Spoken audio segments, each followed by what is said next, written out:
Ladies and gentlemen, we are the Lazies. I'm Laura. And I'm Dan. This show is devoted to letting you know the good, But mostly bad.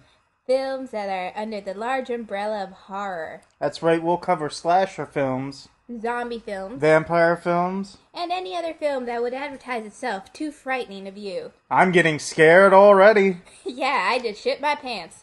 Well, hold on to that thought. We should go over our rating systems first. Good idea. Our scale is based on 1 to 5. 1 being the absolute worst and awful, while 5 is obviously the best.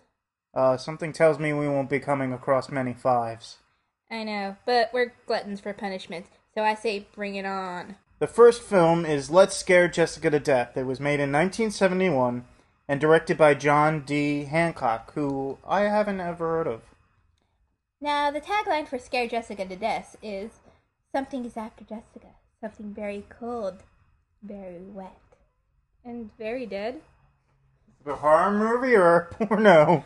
Anyway, the plot line is a married couple and their John Holmes-looking friend decide to ditch the city for a quiet countryside home. Unfortunately, the country proves to be anything but warm and cozy. What'd you think of this? Well, I thought this movie was personally a downer.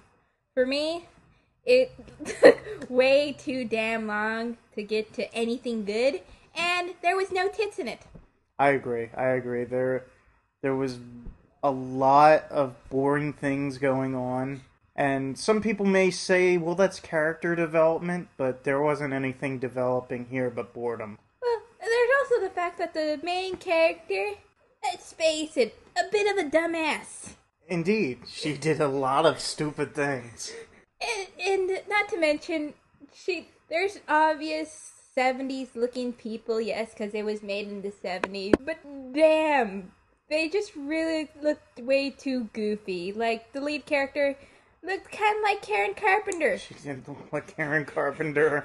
And now we know exactly how Karen Carpenter would fare against some weird ghost vampire thing. Which is almost like saying it was a ghost pirate. Just too many things going on with that. Well, what I didn't like about the film was that they never really explained what was haunting Jessica. I mean, obviously she's got mental problems, but what do they stem from? They never really went into, Jessica's past. Mm-hmm. She heard things, she saw things, but, how are we supposed to root for someone or get behind someone that we don't even know anything about? Not to mention, the scare factor on this movie was very low. Yeah, there was nothing that jumped out. I mean, there was maybe one jump point in this film. Yeah. Now, many people can argue that, well, it's just the atmosphere. We're trying to make things much more creepier than they are, but really, they weren't. It's just boredom. And the fact of the matter is, it just was unsatisfying, and first, you know what? Here's the thing. If you're gonna make something that boring, at least throw in some boobs. I know, this is horrible sounding from a Coming feminist. from the woman. Coming from the woman who is mostly straight. But I was getting bored. Throw me some sex and nudity. And that's the thing with most 70s films. They tack on the nudity like nobody's business. But in this one, where it just went on just far too long, and then no money shots there. Yeah, there was just nothing scary about this film. So what do you think? What kind of rating do you want to give it? I want to give it a 2-star rating. Yeah, I definitely can agree with you there. Well, on the bright side, it looked nice enough, I guess. If you're one of those people who like your horror to be sort of calm and comatose, well, you'll probably like this movie. I don't think you'll like this movie at all. I can't recommend it. Neither can I. The only reason why I'm giving it that extra star is because, well, I like men with John Holmes mustaches. Okay, so our next movie is The Wicker Man, directed in 1973 by Robin Hardy. The tagline for this movie is "Flesh to touch, flesh to burn. Don't keep the Wicker Man waiting." Yum. So, goody two-shoes Sergeant Howie goes to an island to find a missing girl, but the local residents are unwilling to help, and the crew decides to try and find the girl amongst the wayward, backward pagan hicks anyways. So Dan, what do you think of the movie? I thought it was pretty good.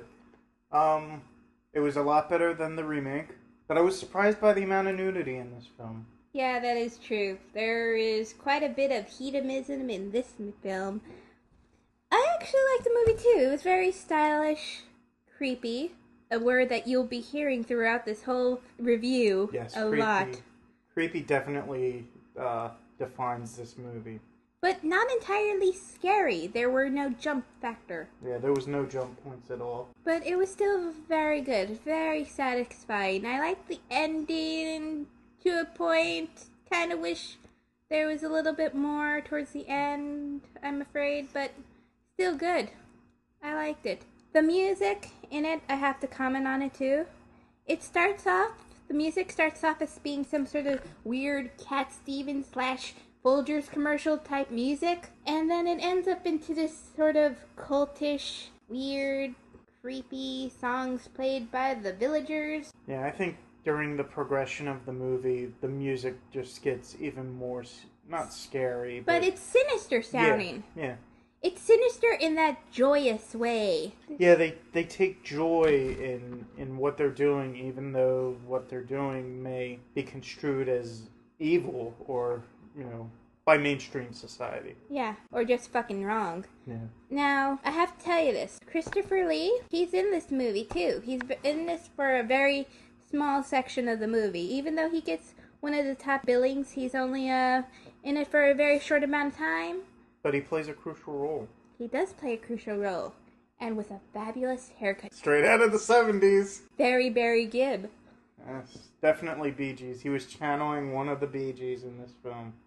We're not sure which one. Anyways, I have to give this movie a 3.5 stars. I agree with you. 3.5 stars is an accurate rating. Now, the reason why I would give it 3.5 stars is because, yes, it is a creepy movie, but for me, it just didn't have that replay value. Definitely.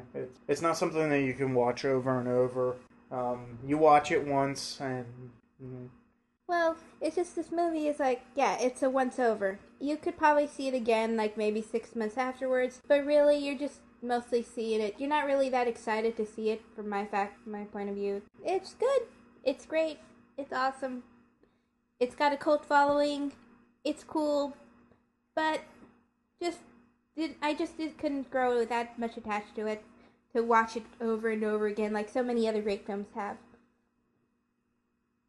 So, thank you for nodding your head in agreement, Dan. Got nothing to add. Okay then. I think this is a wrap. Yeah, this is it. There's no more room in hell. The dead will walk the earth. And the lazies will just sleep in. Good night, everybody.